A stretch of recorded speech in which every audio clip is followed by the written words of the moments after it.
What are we talking about today here? We're talking about the infamous Jordan Peterson. I'm going to give you guys a quick breakdown what happened and then just give you some practical tips to how to avoid what happened to Mr. Peterson because the internet is definitely dragging him.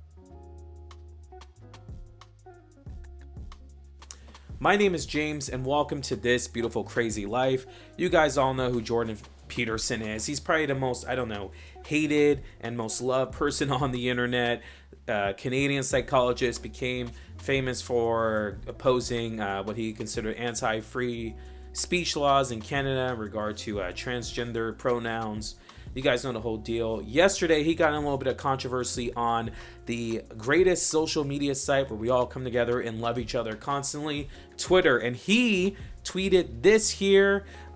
He talked about a Sports Illustrated model, calling her not beautiful, and that you cannot force him with your authoritarianism of tolerance. And the internet basically dragged him. People were either making fun of his own appearance, which I don't think is very nice to do, but wasn't also nice what Jordan Peterson did with this model. They accused him of a lot of things. I mean, we know, and people, of course, supported him, saying that this girl shouldn't be considered beautiful because she's overweight and all these things there, and people saying that this is the standard of beauty or this isn't, or standard of beauty subjective. As you guys know, read through the tweets, it got insane. What's my whole view on this picture? Well, first, I didn't realize people were still reading Sports Illustrated because of the internet. I didn't realize these covers still were important. I mean, when I was a kid and a teenager, the girl on the Sports Illustrated thing or King magazine, all that stuff was kind of a big deal. You might be able to see one of your favorite models or celebrity pose in a way that teenage boys quite enjoy. As a Christian man, I mean, these are pictures I don't look at personally. I don't look for stuff. You can check my Instagram. It's pretty clean. I don't look at porn and things of that nature.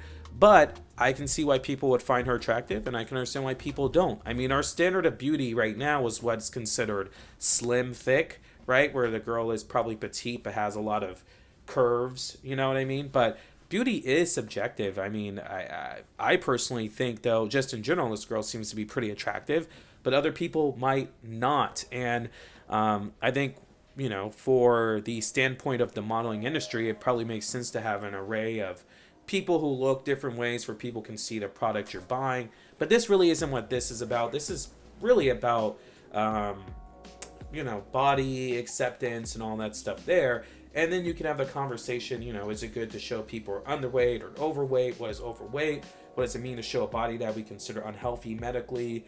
Does this image, all those things there. But that's not really what the conversation Jordan Peterson started. He just said she's not beautiful and you cannot make me believe she is beautiful, and didn't really provide context to that. Now, to be fair, there are other tweets that he tried to explain further, and he just kept digging himself in a hole, and people just kept coming after him. And now, what can we actually learn from Jordan Peterson here? It's more of just the response that Jordan Peterson gave, where he was upset that people were upset with him. And that I find a little confusing, right? So a lot of these people who are considered free speech advocates like Jordan Peterson, a lot of times what they really mean is I just want to be able to say what I want, and I don't want the government or the big tech companies to, put any restraints on me. But I think people forget that means that other people outside of that, when you put it in a public space, might respond in a way that's not very nice. And that's basically what happened. He just kept making fun of Jordan Peterson, accusing him of being an incel, or that he secretly does find her attractive and he just doesn't want people to know. People made really interesting rebuttals where they kept showing this piece of art, showing that beauty standards have changed over time. And there's been times where women who are bigger were considered beautiful and times where there wasn't.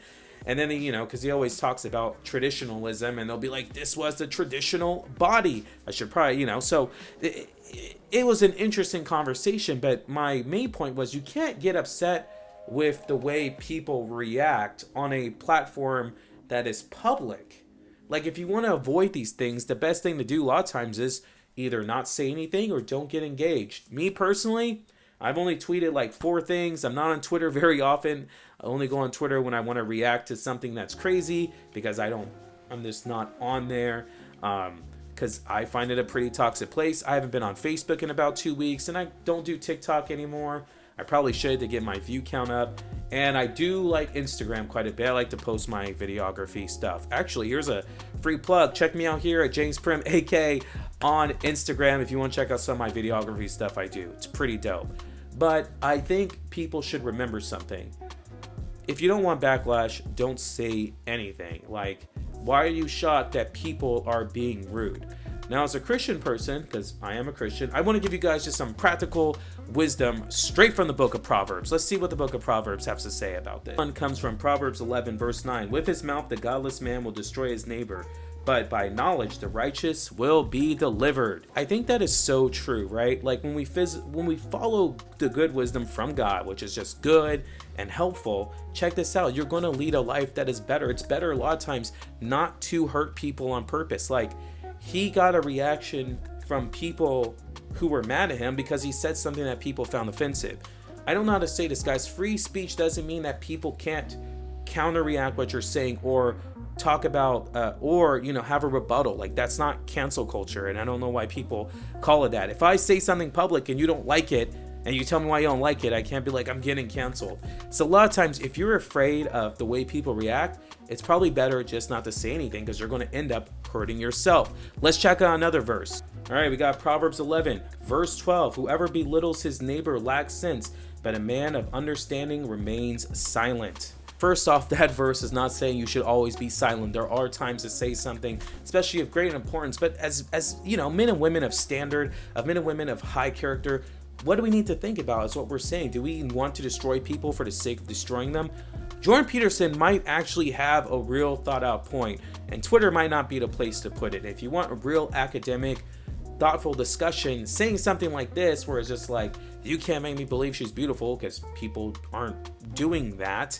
In a place like Twitter, that's kind of what you're going to get. You were cruel to someone, and so now people are being cruel to you. I don't believe in karma. I think that's nonsense. I don't think the world works that way. But there's a general principle. There's a time to be kind, or there is a time to be like mean and ready to go and be brave and all that stuff there. Jordan Peterson missed the mark, and this is quite obvious. Did I almost lose my place? What the heck here? Chapter 17, a man who is kind benefits himself, and a cruel man hurts himself. It's super cool to own the libs or slam a conservative or whatever it is to get your point across, but who does that really help? It doesn't build people, doesn't build bridges, it doesn't make people stronger. It just gets people on your side for you can argue against each other. And I know a lot of people like Jordan Peterson. People think that he's helped them a lot, and they consider him one of the greatest intellectuals in modern history. Have your opinion on that, but not even smart people always use wisdom well. I mean, there's a difference between intelligence and wisdom, and I'm trying to use a lot more wisdom to guide me in principles of life.